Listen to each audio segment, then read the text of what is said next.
Hello and welcome to World News here on TVP World. I'm Diana Skaya.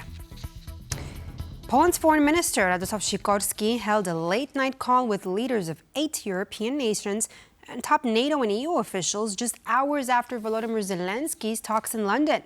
The conversation was meant to gauge support for Ukraine and assess the latest US-led peace efforts amid renewed Russian attacks. Poland's Deputy Prime Minister Radosław Sikorski took part in a group phone call on Monday evening with the leaders of Italy, Sweden, the Netherlands, Denmark, Norway, Finland, Turkey and Ukraine, as well as with the representatives of NATO, the European Commission and the European Council. The talks followed directly after Ukrainian President Volodymyr Zelenskyy's visit to London and focused on reviewing current support for Ukraine and assessing progress in peace negotiations in light of recent Russian attacks and ongoing diplomatic efforts. The European Commission has approved state aid for Poland's first nuclear power plant. According to the Polish government, this means construction could begin as early as December. Currently, the future plant site is just a little more than a cleared patch of forest in northern Poland, close to the Baltic Sea. But with the Commission's approval, the site will be much busier.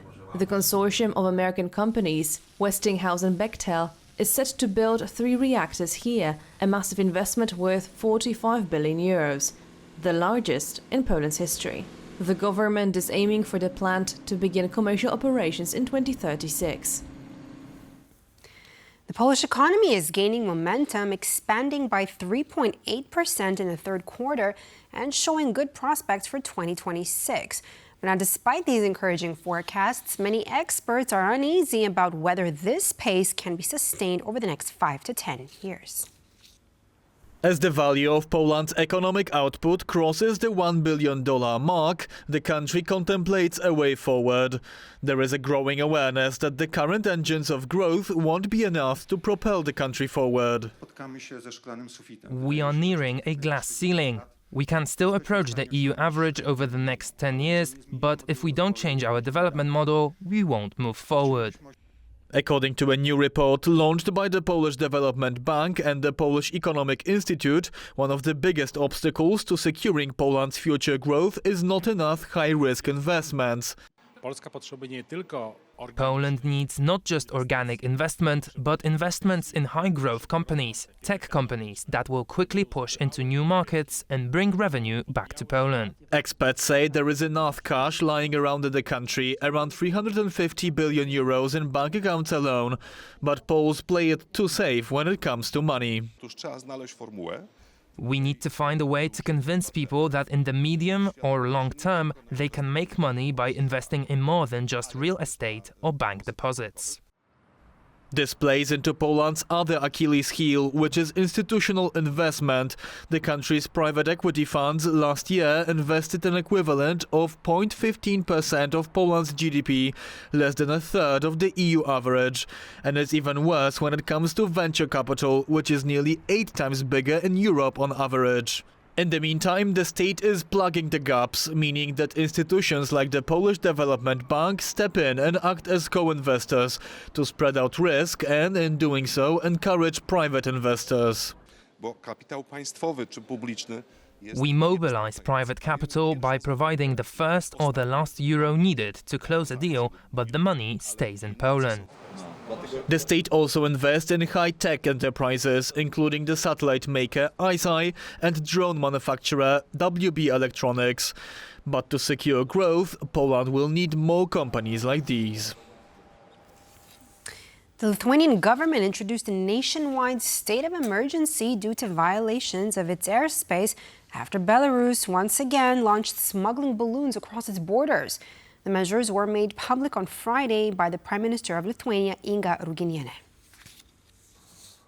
The Lithuanian Ministry of Internal Affairs said that this year alone there have been around 600 recorded cases of violations of its airspace by smuggling balloons from Belarus, and 197 by drones. Vilnius airport was closed several times in October and November due to balloons. The most recent incident occurred last Saturday evening.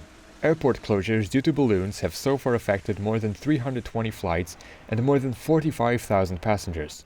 Lithuanian authorities said that the balloons are being sent from Belarus by cigarette smugglers, and the Belarusian authorities are to blame for this by failing to stop the activity. The Lithuanian government considers these incidents hybrid attacks. Prime Minister Ruginienė said that such actions by Minsk could also be considered acts of terrorism. And for more on that, let's listen into some comments about the issue from our guests here on TVP World. Extreme situation means that, in fact, will be very little impact on ordinary citizens, for those who travel or cross borders, since it's about better coordination among the state institutions. I mean, border guards, internal ministry divisions, as well as militaries. And in fact, militaries are probably given most of the extra rights in this regard. Military units which will be patrolling streets or other parts of territory, will be given the right to stop and detain if they have enough of evidence.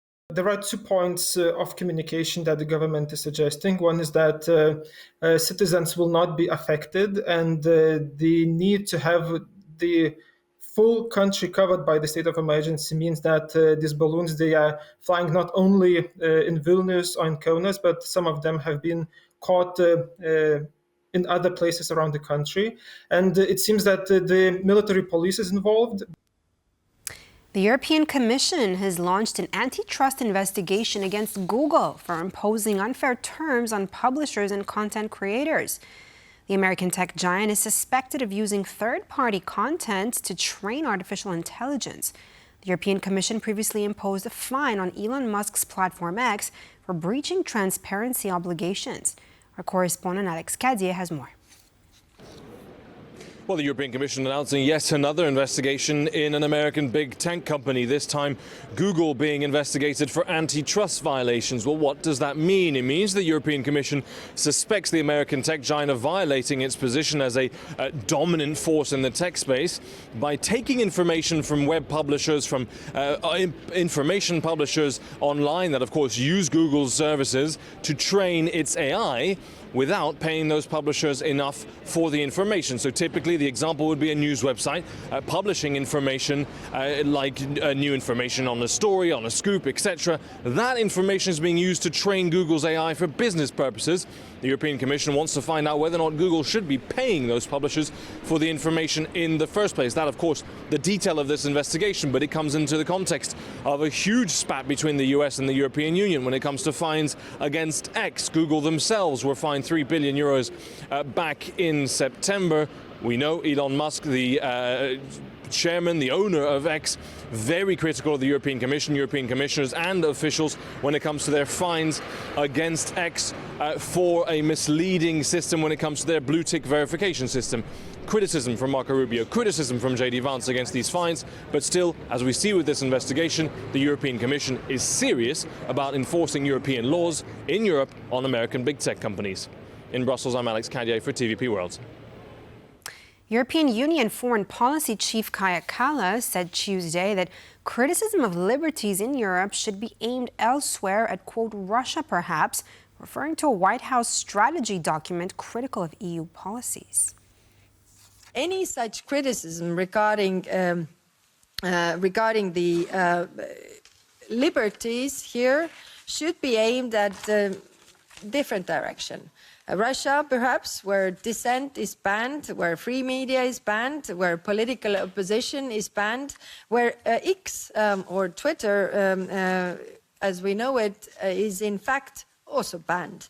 I think we need to be more self-confident because, you know, all of these things, you read them and, you know, regarding Europe, this is not true. I mean, you know, it seems to me it's made to be a provocation. And that's all for now for this news bulletin. However, don't go away. Up next, there's News in Depth with Maciej Mikos. Stay tuned.